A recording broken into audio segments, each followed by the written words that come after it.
anticapitalista, Laclau y Mouffe proponen el acento de la construcción discursiva de los sujetos. ¿Qué significa esto? Que los discursos ideológicos puedan dar origen a nuevos agentes de la revolución. El discurso tiene carácter performativo, diría el filósofo del lenguaje John Austin. Simplificando un poco, hay que fabricar y difundir relatos que vayan generando conflictos funcionales a la causa de la izquierda. Crear propaganda. El problema en este punto pasa a ser de cómo explicar la construcción de estas nuevas identidades. Y la respuesta vendrá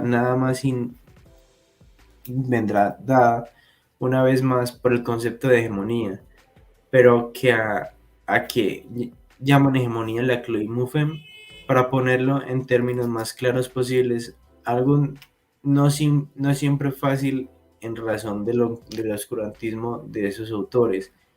Hegemonía es el nombre de un proceso bajo la cual fuerzas sociales diferentes entre sí se empiezan a articular y la postre terminan modificando cada una su identidad particular. Se da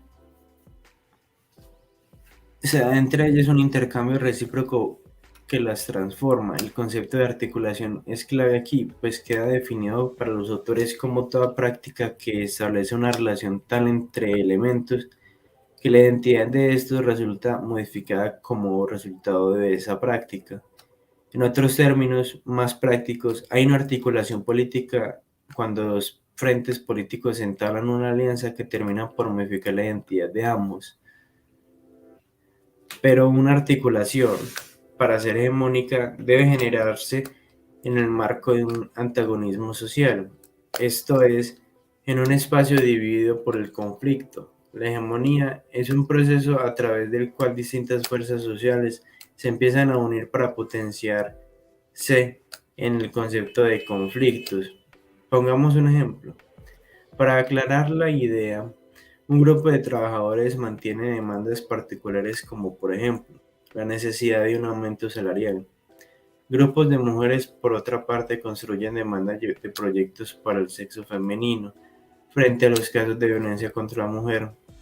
Grupos indígenas, por su lado, reclaman porciones de tierras basándose en supuestas posesiones de sus antepasados remotos, como en Colombia y México, y básicamente en toda América Latina, América en general. Estas demandas separadamente carecen de fuerza hegemónica, pero la izquierda tiene la misión de instituir un discurso que, sobre un terreno conflictivo, de conflicto mayor, articule estas fuerzas en un proceso hegemónico que las haga equivalentes frente a un enemigo común, el capitalismo liberal. Es decir, la izquierda debe crear una ideología en la cual esas fuerzas puedan identificarse y unirse en una causa común. La nueva izquierda debe ser el pegamento que unifique, invente y potencie a todos los pequeños conflictos. Pequeños conflictos, revolución molecular. Aunque sociales, aunque no se revisa naturaleza económica, no necesita economía, solo necesita una excusa para crear conflicto entre las personas.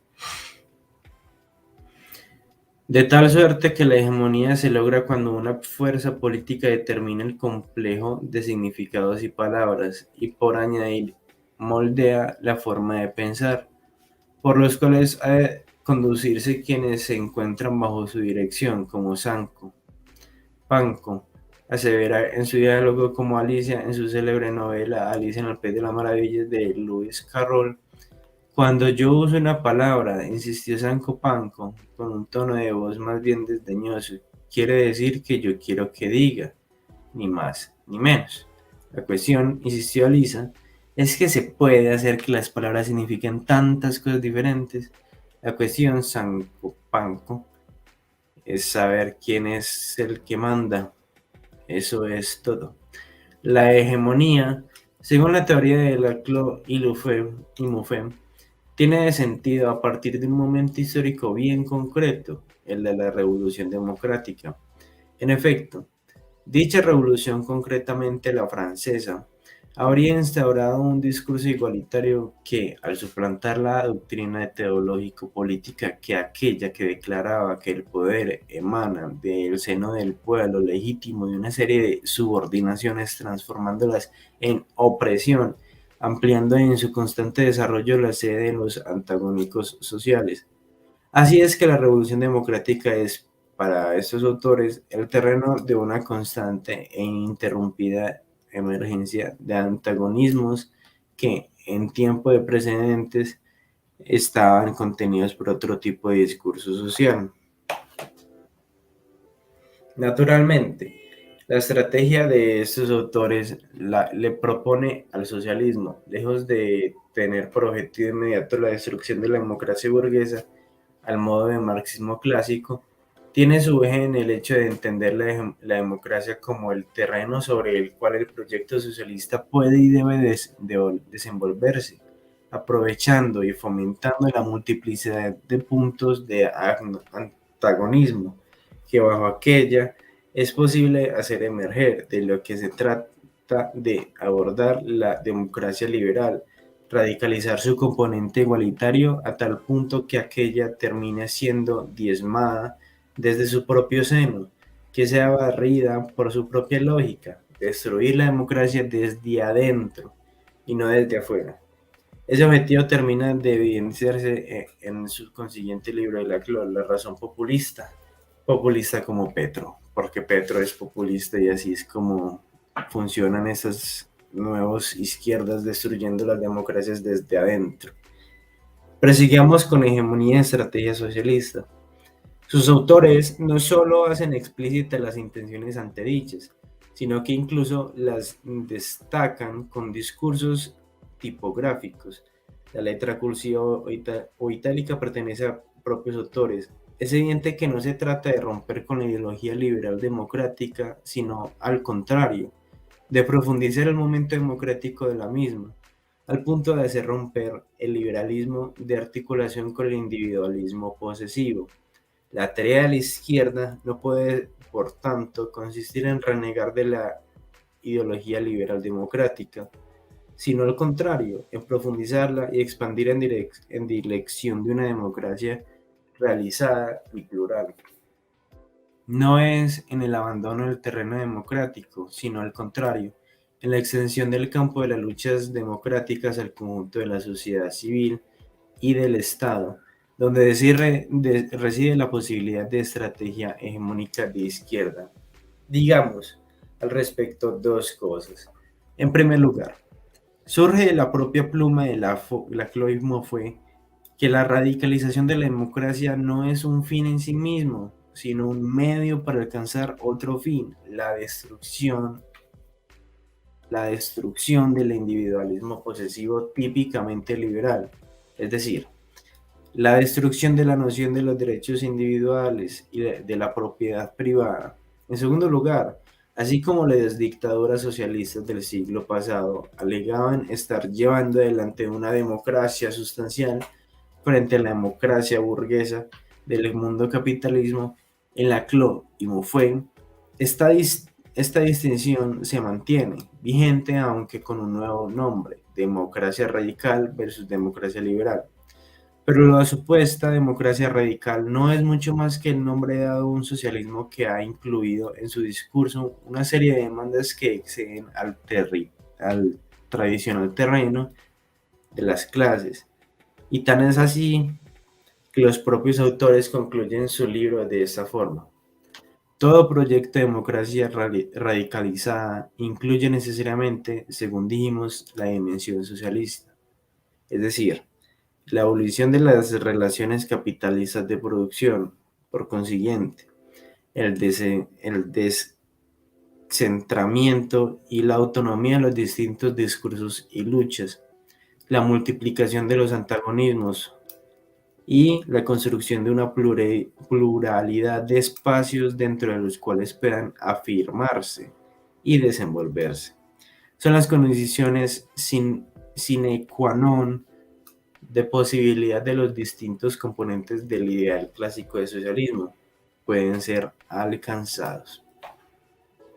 No es exagerado decir que el objetivo de la teoría de Lacloy-Mouffe es la construcción de un socialismo adaptado a las condiciones del nuevo milenio que ven venir, el cual le han puesto la manera simpática de apodo de democracia radical, tan bonita, para incluir demandas que no han tenido lugar con anterioridad en la teoría socialistas, el término poco satisfactorio de nuevos movimientos sociales. Escriben los autores, amalga una serie de luchas muy diversas, urbanas, ecológicas, antiautoritarias, antiinstitucionales, feministas, antirraciales, de minorías étnicas, regionales o sexuales.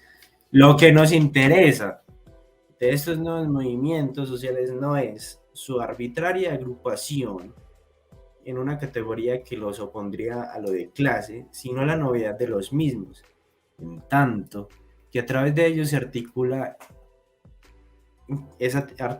esa rápida difusión de la conflictuidad social a relaciones más y más numerosas, que es hoy día característica de las sociedades industriales avanzadas. Aquí es donde nosotros nos concentraremos en este libro, en desmantelar los discursos de estas nuevas máscaras de la izquierda, que sus teóricos hegemonizan. La relevancia, la autonomía de la política y la ideología aparecen con toda su fuerza. Y es en este trazado la estrategia hegemónica que estamos describiendo. Y bajo este paraguas teórico, la izquierda ha terminado de traer por fin a primer plano la relevancia de una lucha ideológica que ha determinado la muerte de la lucha de clases y consigue nacimiento de la batalla cultural. Y en la batalla cultural estamos, compañeros míos. Bueno, yo creo que por el momento ha sido un muy interesante capítulo donde hemos tratado lo que tiene que ver con esa evolución del socialismo desde su evidente fracaso que lo llevó a través de Gramsci, lo llevó después a través de Ernesto Laclau y Chantal Mouffe, esa pareja que dio inicio a lo que hoy vemos como la izquierda democrática radical. Radical porque crea conflictos pequeñitos entre personas de diferente clase social por tonterías como simplemente la raza, la etnia, el origen social, el color de piel, el país. Malaquías Gutiérrez, muchas gracias, bro. Muchas gracias por tu acompañamiento. Me parece que ha sido una muy buena lectura. Hemos pasado desde el capítulo de la hegemonía rusa y la excepción rusa y la hegemonía, perdón, hasta este cuarto capítulo, ya para comenzar el quinto capítulo. Considero que hasta aquí estaría bien dejarlo. En cuanto el próximo capítulo seguiremos con los demás capítulos del libro, no del no sé qué se dice. Ustedes me entienden, compañeros. Muchísimas gracias por acompañarnos. Ha sido un placer, ha sido muy interesante la lectura. Ojalá hayamos todos aprendido algo nuevo hoy de esta lectura. Me despido desde Colombia al resto del mundo. Con mucho gusto, compañeros masculinistas. Síganos en redes sociales, apóyanos en Patreon si te deseas. Muchísimas gracias por todo. Sí, así es, así que es, compañeros. Paz.